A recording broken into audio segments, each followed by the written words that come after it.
Welcome back to Spraguever Homestead on another 4-H Friday. So I'm Nikki, and today we're going to be talking about breed selection for your market and 4-H meat pens. So there can be a bit of an art to picking your meat pens for 4-H.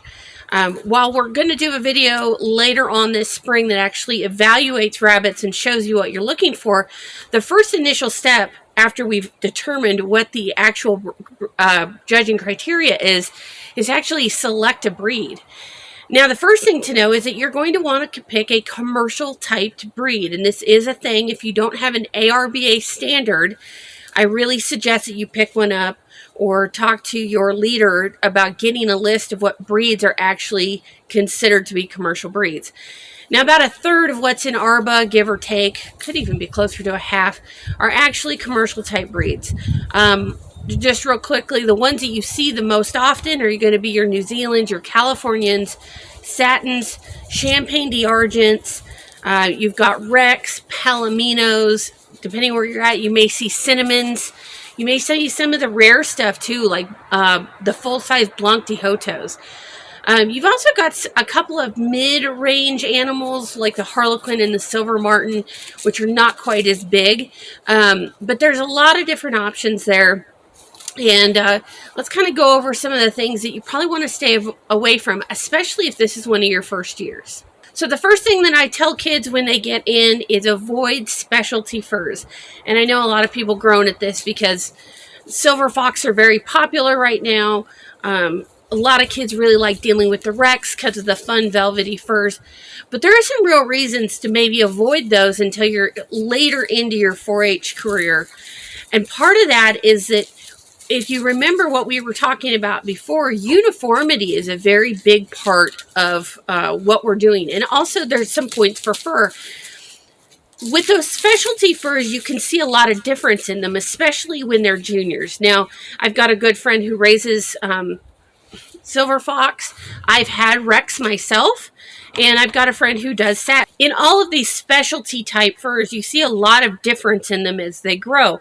You may take 3 really nice animals, and at the 70-day mark, none of them really have the same consistency, either fur length, density of coat, of that sort of thing, that you'll see later on. So it's easier to pick a breed with a real established, like rollback or flyback coat that tends to be very consistent, that you don't see a lot of variance in. It also gives you the chance that most of the other kids are going to be competing with those same rollback and flyback coats. So it puts you on the same level playing field. I've heard the argument of, well, if I'm doing a specialty fur, that'll put me above the competition. And in most cases, the answer is no. It's going to go just the other way. So picking something like your New Zealands, your Californians, your Palominos, Champagne d'Argents, that kind of stuff, with the real consistent either rollback or flyback coat is a really good way to go. All right, so number 2, avoid the specialty markings and the marked animals. So this one is a little hard for me to tell you just because I am a Harlequin and a Silver Martin breeder. But there's a couple of reasons to kind of stay away from those. With the Harlequins in particular, even though you can have a pen of 3 black magpies, for instance, I have talked to a lot of judges who have told me that the markings are so distracting that they feel like they take away from the breed entirely. Especially in a market pen thing where you're looking for uniformity. And quite frankly, in your marked breeds, you don't get a lot of uniformity. Now, the Silver Martin, you do see quite a bit of uniformity, but let me roll into the next one. All right, so 3, avoid the medium-sized commercial rabbits. So this is where the Silver Martin really finds that it's not a great choice. So the Silver Martins are considered a medium-sized commercial breed. So where your other stuff is all 8, 9, 10-pound adults, the very largest for the Silver Martins are going to be 9, 9.5. So that means that a lot of them, and from what I have seen so far, a lot of them are on the 7, 7.5 end of the scale, which means it's really hard to get them up to the weight that you need them in the allotted time period. So I tell people that even though they're beautiful and amazing, they do not always make the best market pin animals. Harlequin also falls into this. They have the exact same weight category. And while there are a lot of Harlequin lines that go to the bigger side, again, we fall back to that marked breed thing, to where it's really hard to get enough consistency for a judge to look at them and take them very seriously. Next, avoid the crossbreed. I see a lot of this every year where people just bring whatever. It's a New Zealand satin California cross. Guys, stay away from this. If you really want to be at the top in your 4-H market pins, you want to walk away from your crossbreeds. The whole problem with crossbreeding is, especially in this case, is lack of consistency. So when you breed, say, a satin in New Zealand, there's a good chance that you're going to get some satinized animals, because at this point there's a lot of satin genes hanging out in the New Zealand lines. So you want consistency, right? Consistency of fur, size, color, the whole 9 yards. But when you start bringing in that secondary breed, you can be bringing in secondary problems of, well, now I've got different fur. Satins typically have a slightly different head shape than your New Zealands. You can have different color. You're going to have different texture to that fur, even if it's not satinized.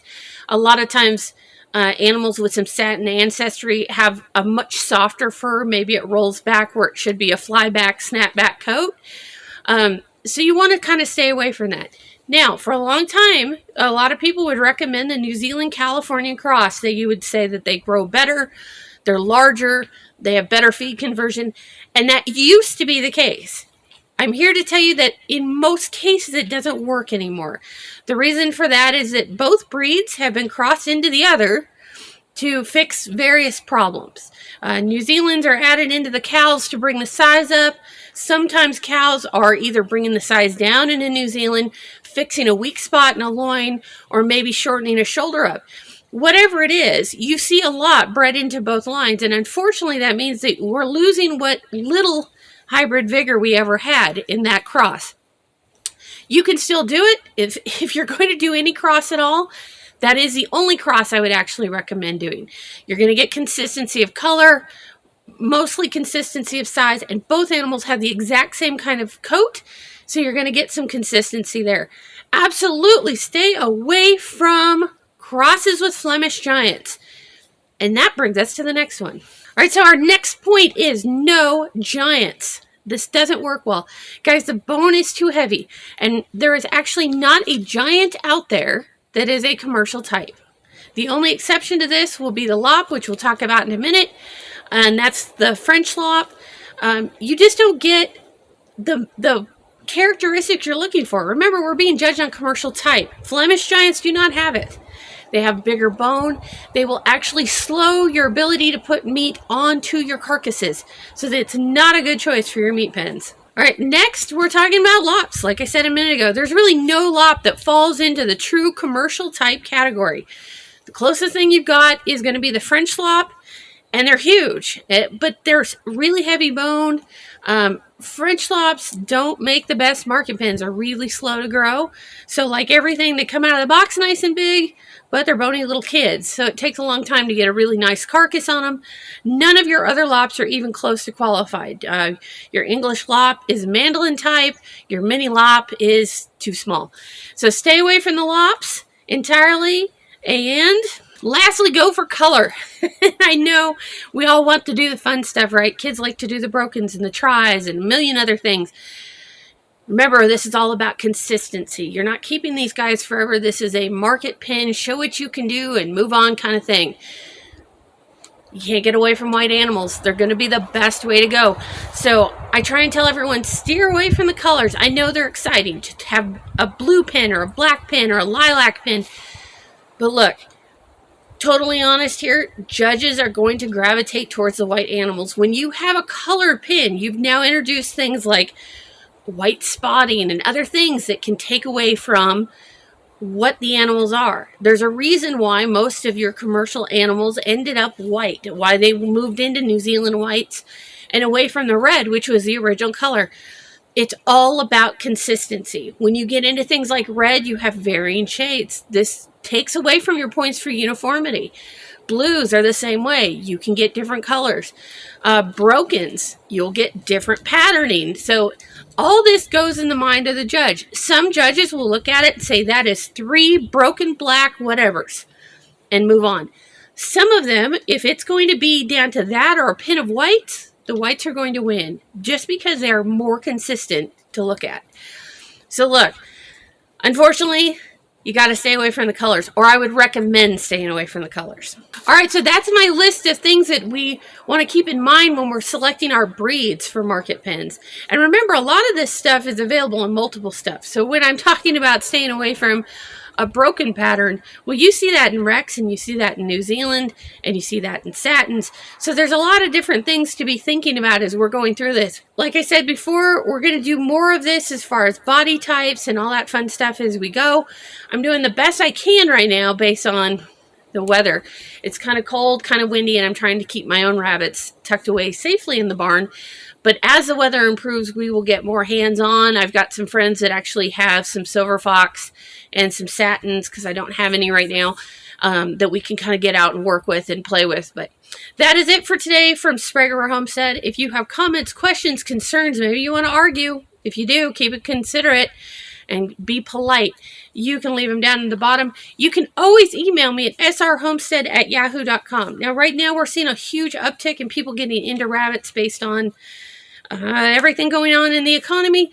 So please bear with me. It may take me a few days to get back to you. It's just kind of how things work right now. So anyway, that's today from Sprague Homestead. Happy homesteading, and we'll see you next time.